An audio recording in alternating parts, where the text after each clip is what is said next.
Bienvenidos a Claro. todos. Ok.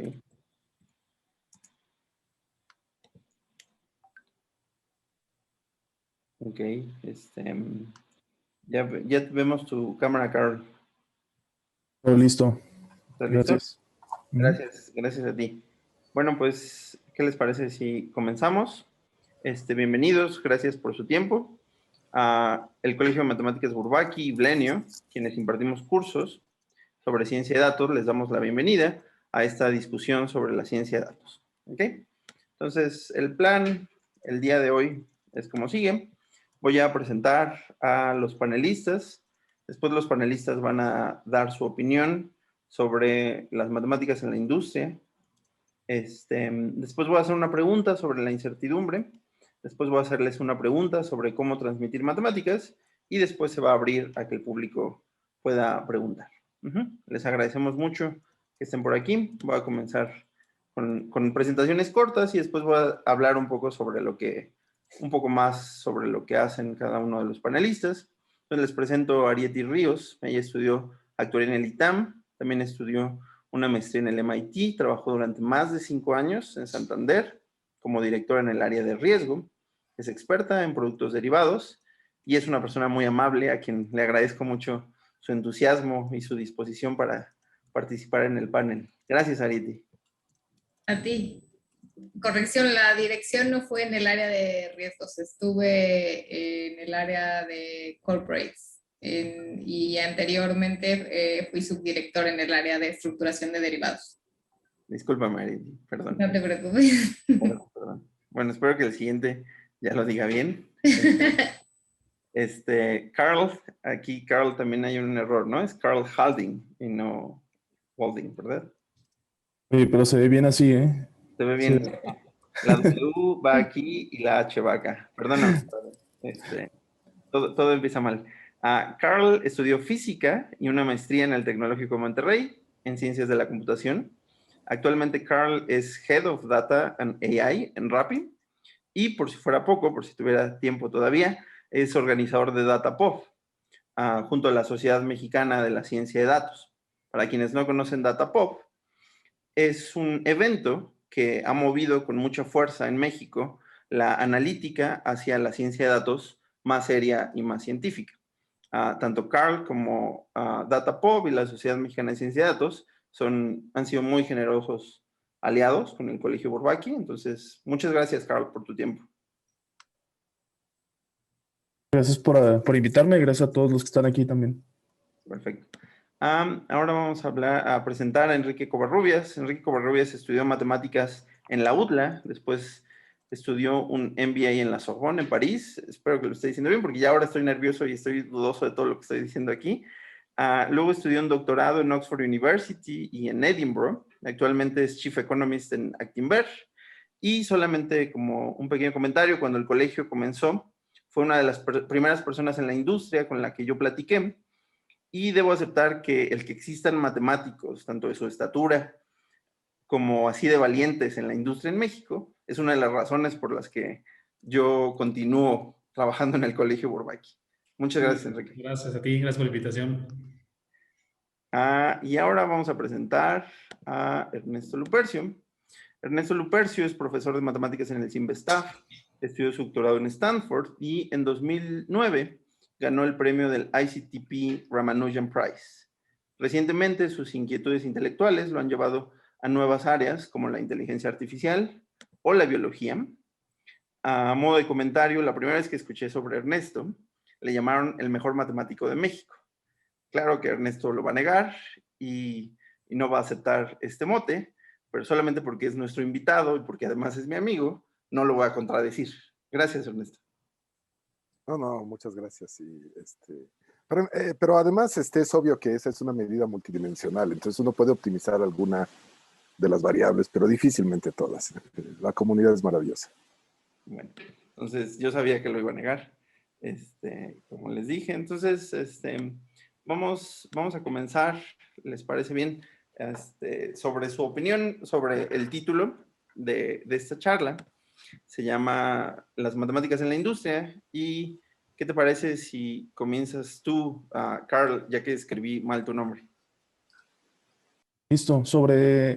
Bueno, yo creo que más o menos entiendo cómo va el tema del título, el tema de lo que está haciendo Bourbaki y el tema también de lo que tratamos de empujar en la parte de Data Pop, que es tener una base sólida teórica de las matemáticas para poder aplicarlas a la industria. Y justo el tema va mucho y más como científicos de datos o computer scientists o tal cual las personas que ahora se desempeñan en ciencia de datos o analítica, tendemos a cortar esquinas por ese tema y, y a veces lo hacemos a sabiendas de lo que puede salir mal, pero cuando salen mal las cosas, no tenemos más que recurrir a las matemáticas para entender qué es lo que sale mal o entender exactamente dónde podemos ajustar. Y, y bueno, nos hemos topado de todo y creo que es importante y el título creo que va a modo de esa forma de pensamiento, ¿no?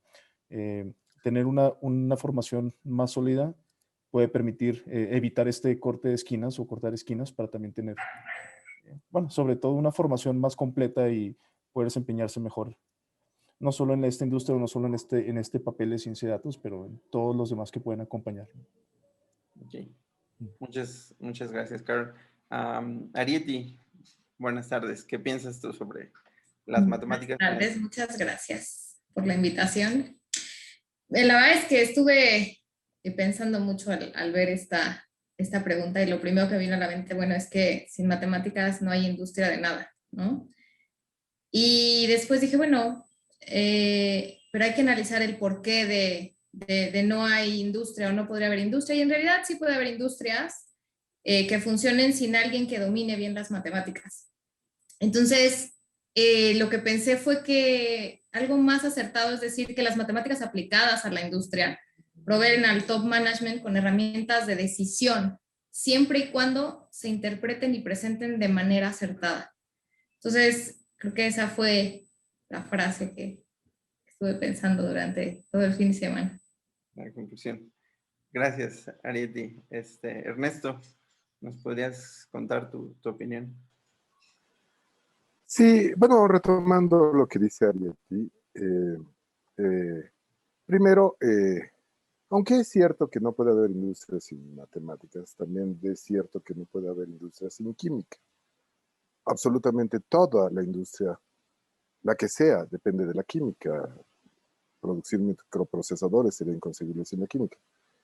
Entonces, ¿qué hace a las matemáticas especiales distintas de la química o la física o la biología en la industria?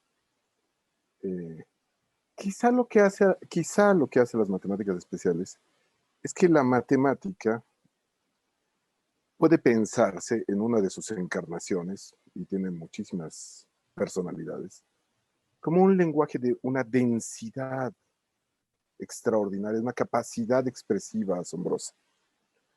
Entonces, ya famosamente Eugene Wigner hablaba de la irrazonable eficacia de las matemáticas en las ciencias naturales o en la física, y es una frase muy famosa. Esta irrazonable eficacia es inexplicable, irrazonable y cierta también para la industria. Quizá de modo más concreto, podemos verlo en la revolución de la inteligencia artificial, que es de un contenido matemático extraordinariamente denso, es inconcebible sin una maquinaria matemática muy sofisticada, y que está destinada a transformar absolutamente todos los sectores de la industria. Todos los sectores de la industria van a ser transformados por la inteligencia artificial en las próximas décadas. Si tu sector crees que es inmune, estás equivocado. Todos, he dicho, todos los sectores de la industria van a ser disruptidos, como dicen en inglés, disrupted, y revueltos y transformados, además de un modo repentino y para los que no estén pensando en esto sorprendente, en la industria. Y esto es un ejemplo de la enorme densidad expresiva de las matemáticas, porque la misma herramienta se puede utilizar para resolver el juego del ajedrez o para resolver el problema del doblaje de las proteínas y transformar toda la industria farmacológica en todos los sentidos. Simplemente las vacunas para el COVID-19 serían inconcebibles sin herramientas muy sofisticadas de ciencias de datos que te utilizaron para, tanto para la secuenciación rápida, pero más profundamente, pues para el diseño ya particular de esta química tan fina que se utilizó para el diseño de estas vacunas. Y es un ejemplo de cómo las matemáticas transforman la industria de Big Pharma, etcétera, etcétera. Regresando otra vez a una de las ideas que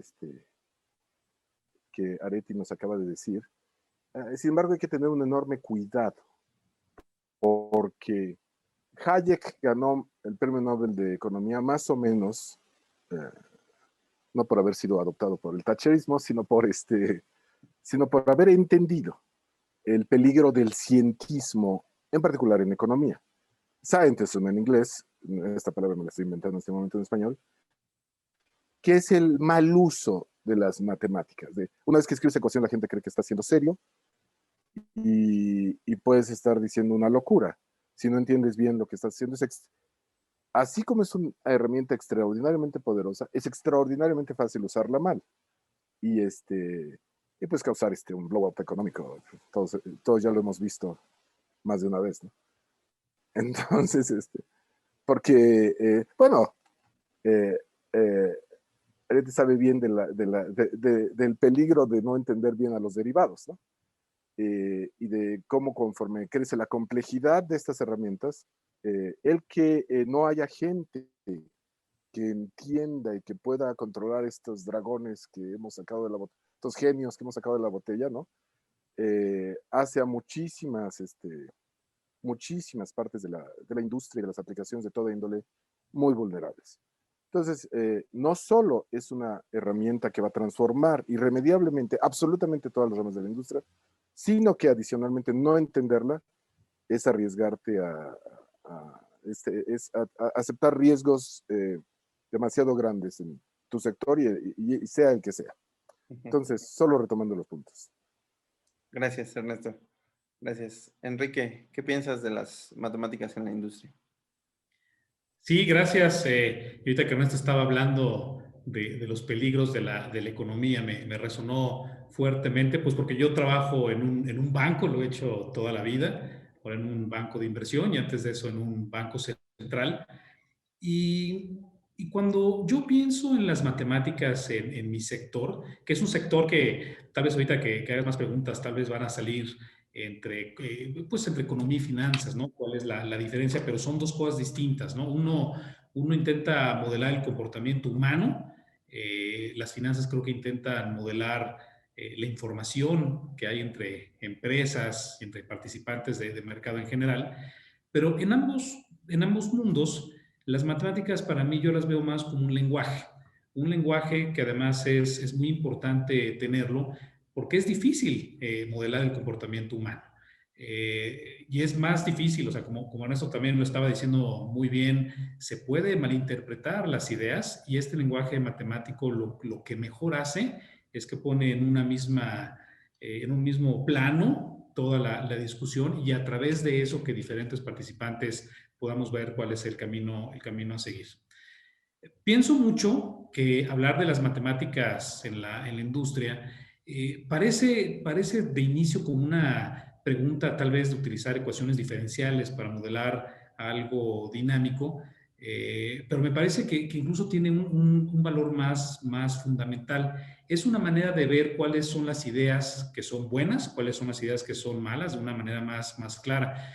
No sé si han visto en redes sociales este video muy famoso que le dan a alguien 10 minutos para dibujar algo, ¿no? Un animalito, un cómic o algo así, y esa misma persona después de los 10 minutos te intentan dibujar lo mismo, pero en tan solo un minuto, y después intentan hacerlo otra vez, pero nada más 10 segundos. Yo creo que en la industria, en mi caso, en el sector financiero, se parece mucho el uso de las matemáticas a esa analogía del video, donde si uno está tal vez en la docencia, en la investigación, tienes 10 minutos para hacer un dibujo muy bonito y puedes llevar las ideas hasta la conclusión. Pero estas matemáticas lo que te permiten es rápidamente ir viendo si nada más tienes un minuto, si el camino es el correcto, y si nada más tienes 10 segundos también cuál es el camino correcto, ¿no? En fin, es una manera de visualizar la verdad, y esta verdad en diferentes escalas de tiempo y en diferentes niveles de complejidad. Ya. A lo mejor lo que voy a decir es solo una provocación, pero o sea, me recuerda a, o sea, serán las matemáticas o entender bien las matemáticas serán una soft skill y que es un oxímoron, ¿no? No pensamos en las matemáticas como una soft skill, sino justamente lo contrario, pero un razonamiento matemático, aunque no sea formal, para algunas industrias o en algunos sectores son muy importantes, ¿no? Muchas gracias a todos. Voy a comenzar con la siguiente pregunta. El tema de hoy, a lo que le vamos a dedicar más tiempo, es a la incertidumbre. Voy a introducir un poco la pregunta. Y después me encantaría que se abra el debate. Voy a tratar de no dar turnos y que podamos conversar entre los cuatro, ¿no? Entonces, el tema de hoy es incertidumbre. En 1930, Paul Levy publicó un artículo fundamental sobre la teoría de los errores, el teorema fundamental de los errores, como se le conoce el teorema límite central, ¿de acuerdo? En este artículo, lo que él hace es una distinción entre los errores accidentales y los errores sistemáticos. Los errores accidentales son aquellos que satisfacen los errores que uno comete en una medición y que se pueden medir con el teorema límite central, ¿no? Estos errores son gaussianos, precisamente gracias al teorema límite central. Sin embargo, los errores en modelos matemáticos complejos no son gaussianos, ¿no? Son altamente gaussianos. Déjenme comenzar con un pequeño paréntesis para la audiencia, para contarles un poco más sobre lo que ya han escuchado de los panelistas. Un error que es fuertemente no gaussiano es el tipo de error con el que trabaja Arrietty Ríos, ¿no? Cuando toda esta teoría relacionada con el cálculo estocástico, pues por supuesto que los errores no son solo gaussianos, ¿no? No son solamente campanas de Gauss, a lo mejor pueden tener componentes gaussianas, pero son errores mucho más complejos, ¿no? Después pienso en el trabajo que hace, tanto en el trabajo académico como pues en el trabajo seguramente que hace día a día Enrique Covarrubias. Enrique Covarrubias trabajó en estos modelos de economía Aaron Debreu y algunas versiones estocásticas de esto, ¿no? Entonces, por supuesto que en este tipo de problemas los errores no son simplemente gaussianos. Pienso también en Carl. Carl es un científico de datos, es un científico de datos que imagino trabaja con redes neuronales profundas, y las redes neuronales profundas, yo pienso que el error o el ruido que se obtiene después de una red neuronal profunda es uno de los problemas más interesantes de nuestro tiempo, ¿no? Entender correctamente las redes neuronales es muy complicado. Y por el otro lado, con Ernesto hemos platicado mucho sobre esta teoría de los valores extremos, ¿no? Donde justamente es lo contrario al teorema límite central. Entonces, es ahí donde me gustaría comenzar la discusión. Voy a poner algunas preguntas al aire. ¿Cómo lidian ustedes con la incertidumbre en las predicciones? ¿Y en qué les ayuda conocer matemáticas para poder lidiar de una manera más segura con la incertidumbre cuando ustedes utilizan modelos matemáticos? No sé quién quiera comenzar. Voy a no dar turnos y ustedes, quien quiera comenzar, adelante.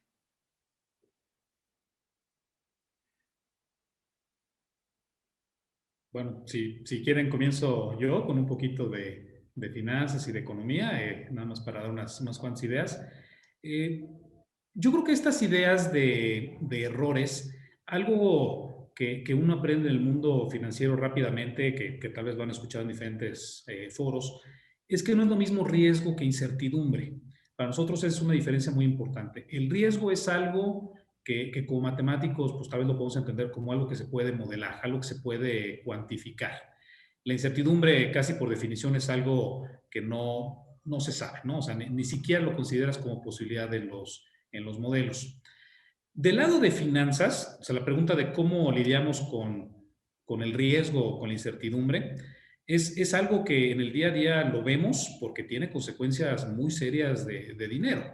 Un grupo como el que yo estoy, por ejemplo, manejamos 500,000 millones de pesos, o sea, es medio billón de pesos lo que manejamos, basado básicamente en análisis que pronostica rendimientos de activos. Cada activo financiero que uno le recomienda a un cliente puede ser una persona que tiene una cuenta de ahorros o un cliente institucional que compra y vende productos con nosotros. Lo que nosotros le tenemos que ofrecer es un análisis donde le damos funciones de distribución con el menor error, el menor error posible. Hay ciertos modelos que lo que permiten hacer es cómo estos pronósticos de rendimientos o desde el punto de vista probabilístico de pronósticos de primer momento y de segundo momento y de tercer momento, puede uno combinarlos para armar un portafolio y a través de eso empujarlo hacia adelante en el tiempo y obtener rendimientos, las mayores unidades de rendimiento por cada unidad de riesgo que toma el cliente. Ahora, ese es el mundo completamente financiero. Del lado de economía, que también me toca hacer mucho, que no es lo mismo, o sea, a lo mejor alguien que no está en mi medio parece como que es lo mismo, ¿no? Pero el mundo económico lo que intenta hacer es modelar el comportamiento humano, ¿no? Las variables más agregadas de un sistema económico, el crecimiento de una economía, su inflación, su política monetaria, su política fiscal. Hay algo que nos pasa mucho a los economistas, ahora me pongo la otra cachucha, es que muchos de los pronósticos que nosotros tenemos que hacer, estamos muy cómodos diciéndolo porque son pronósticos sobre variables no observables. Muchas de las preguntas que nos hacemos es, ¿qué pasa si se aprueba, por ejemplo, una reforma laboral? ¿Cuánto va a cambiar esto el PIB potencial de una economía? El PIB potencial es el crecimiento que puede tener una economía con la capacidad instalada que ya tiene, ¿no? Es decir, ¿cuánto puede crecer una economía sin que esto te vaya a detonar un entorno inflacionario? Este PIB potencial es una variable que no es observable, que uno puede pronosticar un efecto de, pues a lo mejor el PIB potencial de México cambia de 2 a 3%, pero nunca lo vamos a ver. Entonces es bastante cómodo. Creo que si yo lo tuviera que resumir así un poquito más preciso para esta conversación, ¿cómo lidiamos con esto? Realmente tiene efectos importantes. Es dinero que la gente puede perder si nuestro riesgo no lo medimos de manera adecuada. Todos los días estamos viendo en las carteras de nuestros clientes este riesgo que sube y que baja, y simplemente hay que tener los mejores modelos estadísticos posibles para poder entender el entorno. Estas variables escondidas me recuerdan mucho a los espacios latentes que son muy presentes en tu trabajo, ¿no, Carl? O sea, cuando construyen redes neuronales, uno tiene que tener presente siempre las variables que no aparecen en nuestro conjunto de observaciones. Sí, de hecho, bueno, si quieren, no sé si Enrique quieras terminar algo la idea, y si quieres yo también tengo algo que mencionar. No, eso era todo. Adelante. Perfecto. Bueno, a mí me gustaría verlo desde un punto de vista de datos. Afortunadamente nosotros al trabajar con volúmenes de datos, pues podemos recurrir a la estadística justo para poder cuantificar esa incertidumbre o al menos cuantificar los errores. Siempre con todo lo que hacemos, o al menos en los principales que ya tenemos, donde podemos trabajar con datos de una larga lista de repositorios que tenemos, podemos ya saber qué queremos medir y también cuánto es el error esperado que estamos estimando, ya sea, por ejemplo, una clasificación o una regresión, cómo se deben comportar esos errores. Sin embargo, pues también con unos pequeños intervalos de confianza, con límites que debemos empezar a observar cuando vamos a un tema ya productivo, ¿no? La realidad es que esa es la manera en la que más podemos lidiar con los errores, conociendo cómo se ven los datos, teniendo un estimador insesgado, con datos que nunca hemos visto, que nos permite entender cómo se deben distribuir esos errores o cuánta incertidumbre debemos tener con las predicciones que pensamos hacer a futuro. Y así es más o menos cómo lidiamos con eso.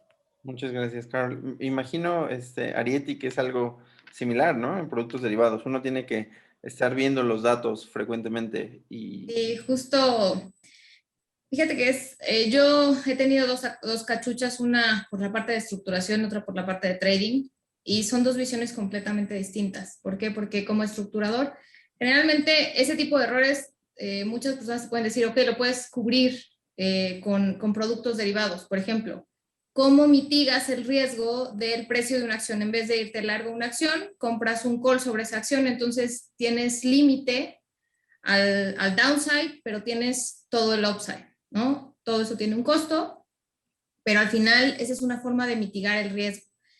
Como estructurador, a la hora de hacer cualquier producto, una nota, te voy a hablar más en específico de notas estructuradas, digamos de equity, que es donde más, donde mi experiencia puede servir un poco más, porque también fui trader de derivados de equity. Entonces, como estructurador, te limitas a hacer una estructura. El gran conocimiento que tiene que tener un estructurador es conocer todos los mercados que van dentro de una estructura. No te puedes limitar a conocer el mercado de equity o el mercado de deuda. ¿Por qué? Porque dentro de una estructura llevan todos esos instrumentos financieros. Y si tú como estructurador no conoces cómo es el trading, cómo es la evaluación, qué modelos utilizan, qué evaluaciones adicionales se tienen que incorporar, la verdad es que puedes estar poniendo a tus clientes en un riesgo innecesario. Pero al final, el estructurador acota esos riesgos porque tú haces un producto que tiene que estar cubierto, en el caso de las notas estructuradas, y el riesgo lo va a absorber el trader. Entonces, ¿qué pasa del otro lado? Como decía Enrique, me cambio de cachucha. Cuando tú eres trader, les voy a platicar rápido mi experiencia en 2008. En 2008 estábamos con un portafolio de warrants que traen estructurados plain vanilla, sí, pero ahí éramos traders y estructuradores. Entonces, nosotros teníamos que cubrir la posición y tú ahí puedes elegir salir y cubrir esa posición de derivados con el mismo derivado y hacer una delta neutral, o salir a hacer una cobertura de delta. Por ejemplo, nosotros cubríamos con futuros y Naftrax, ¿no? En ese momento las opciones en el mercado mexicano de derivados, MEXDER, no era tan líquido, entonces para nosotros era mucho más fácil estar cubriendo esa delta con futuros y Naftrax. ¿Qué sucede ahí? Uno de los puntos principales es que ante una caída, tú caes, ¿no? Entonces, tu derivado deja, o tu nota estructurada deja de necesitar delta, por ejemplo, el caso de los call spreads, deja de necesitar delta, y tú traes un portafolio lleno de futuros o Naftrax, en donde si el precio del subyacente cae, pues tú empiezas a generar pérdidas, ¿no? Entonces ahí no estás haciendo una cobertura exacta y ese es un gran riesgo. ¿Cómo puedes mitigar esos riesgos? Ahí como trader, la delta tienes que buscar junto con riesgos y junto con la institución cuál es el apetito o los límites de las sensibilidades que quieren tener en el portafolio. Y con base en el apetito de riesgo, que es lo que comentaba también Enrique, es conforme tú puedes tener más o menos libertad para hacer este tipo de coberturas. Pero al final, el día que tú te paras y el mercado está 5 o 6% abajo y empieza a caer y a caer y a caer durante todo el día, es un poco complicado. Entonces, yo creo que a raíz de esto, todas las áreas de riesgo se hacen un poco más astringentes en sus límites, porque, como mencionaba también Enrique, tienes tú pérdidas esperadas, pero hay pérdidas no esperadas, y las pérdidas no esperadas son difíciles de modelar, ¿no? Entonces, todo este tipo de cosas a lo que nos enfrentamos en el mercado financiero, hay muchos modelos que te pueden decir, hay muchos teoremas y cada vez hay más investigación. Pero en el momento en el que tú estás en el día a día haciendo este tipo de hedging, de cobertura, puedes optar por irte del lado súper conservador, pero alguien va a tener que cubrir esa opción y alguien te va a tener que pagar en el momento al final, y la cadena en algún lado se tiene que terminar, ¿no? Entonces, pues creo que ahí depende mucho de qué criterios junto con el área de riesgo determines que son aceptables para el banco para poder manejar este tipo de incertidumbre.